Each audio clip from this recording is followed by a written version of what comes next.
Satanism is a group of ideological beliefs based on the character of Satan and is one of the most controversial belief systems in the world today. Historically, Christianity needed to develop an explanation for evil once it broke away from Judaism and came up with a complex hierarchy with God and the devil at opposite ends. Satan loosely translates as opponent or to lead astray, so it is believed that Satan is a beast who can disrupt one's relationship with God. This therefore brands every other religion who doesn't believe in God as evil. Not every form of Satanism professes a belief in gods or often those who are professed atheists see Satanism as a philosophical worldwide view characterized by questioning authority and rebellion. It is a complete rejection of God and Christianity, believing man is the only God. The high priest says, "Live" is evil spelt backwards. He therefore reverses everything in the gospel. Hate your enemies, he says, and if someone smites you, smash him. Hail Satan! Hail Satan!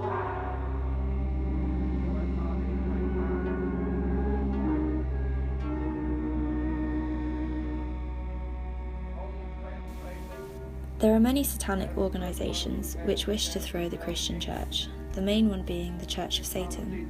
The Church of Satan, established in 1966 in San Francisco, was founded by Anton LaVey and is based on human principles or an idealized vision of what should be.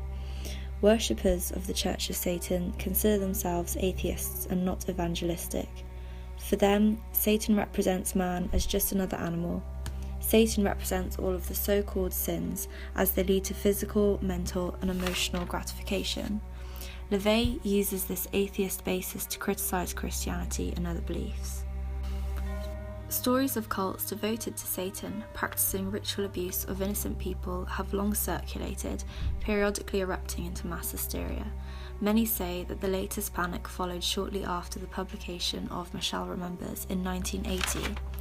This was also around the same time the popular horror film Rosemary's Baby was released, depicting satanic cults and abuse.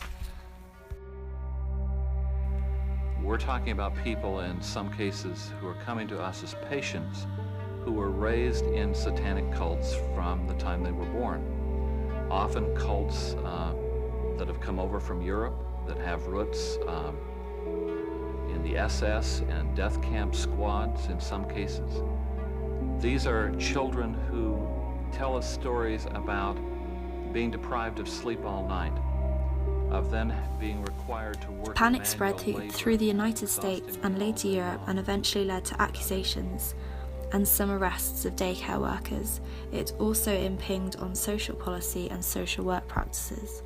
Claims ranged from sexual perversions and torture to human sacrifice and elaborate rituals which were covered up by participants. Michelle Remembers was the first book written on the subject of satanic ritual abuse and plays an important part in the moral panic and controversies beginning in the 1980s. In the book, Michelle Smith, writing with the help of psychiatrist Dr. Lawrence Pasdar, gives a vivid account of her claims of being imprisoned during her childhood by a satanic cult.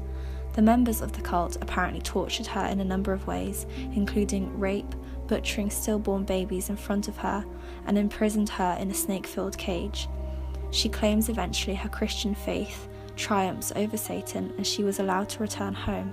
She repressed these memories until she entered therapy with the doctor more than 20 years later. The book became a phenomenon and was favoured amongst psychologists who believed it proved memories could be repressed. Tabloids published the book widely and gained it popularity. The media rarely questioned the truthfulness of Smith's account, but it was eventually found to be a fraud and her story inconsistent. However, it had already kick-started the global panic that is satanic ritual abuse. Law enforcement agencies nationwide began holding seminars intended to help officers recognize the signs of satanic ritual abuse. Dr. Pasdar also attended hundreds of seminars as he was deemed an expert on the matter. Despite the lack of evidence to support claims of satanic abuse, new cases were still reported and made the news.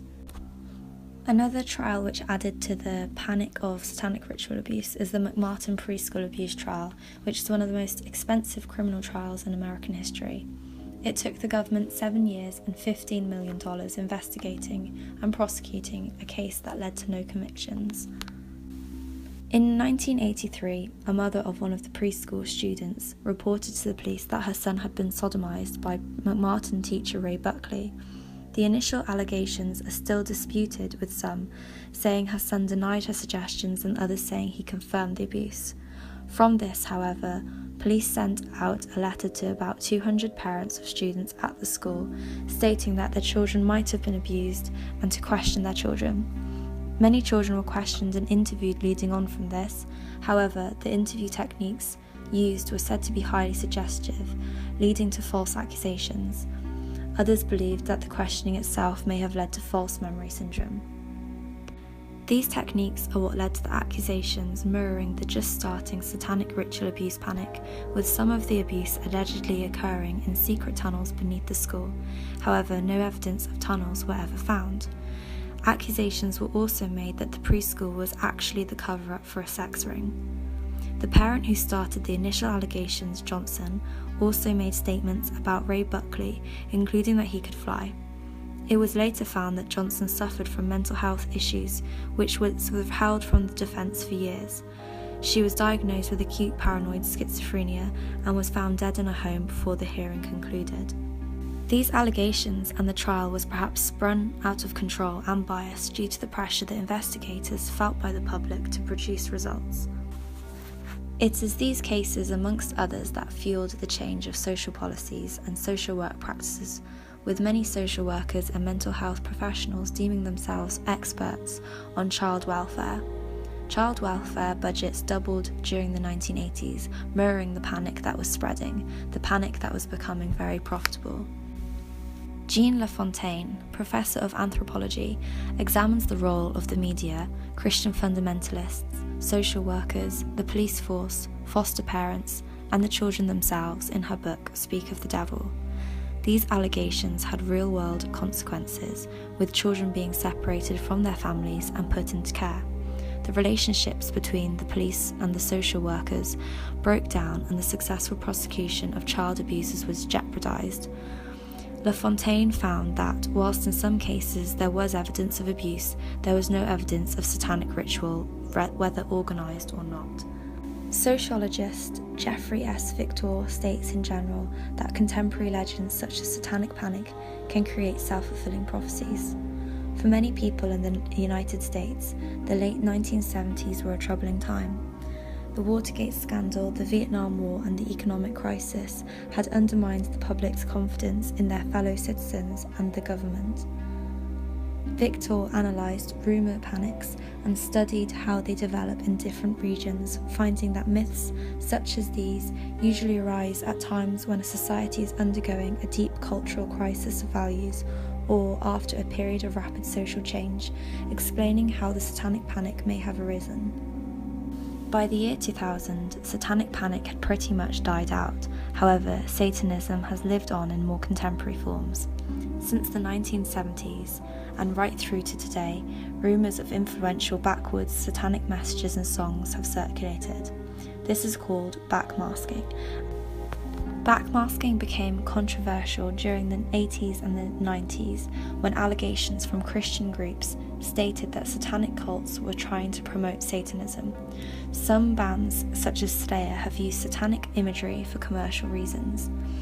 At the start of their album Hell Waits, a deep backmasked voice chanting "Join Us" plays, which is used solely for effect. To conclude, I feel that through sociological research and analysing the social situation at the time, satanic panic was very much a moral panic, which exploded due to the media and played on people's fears at that time.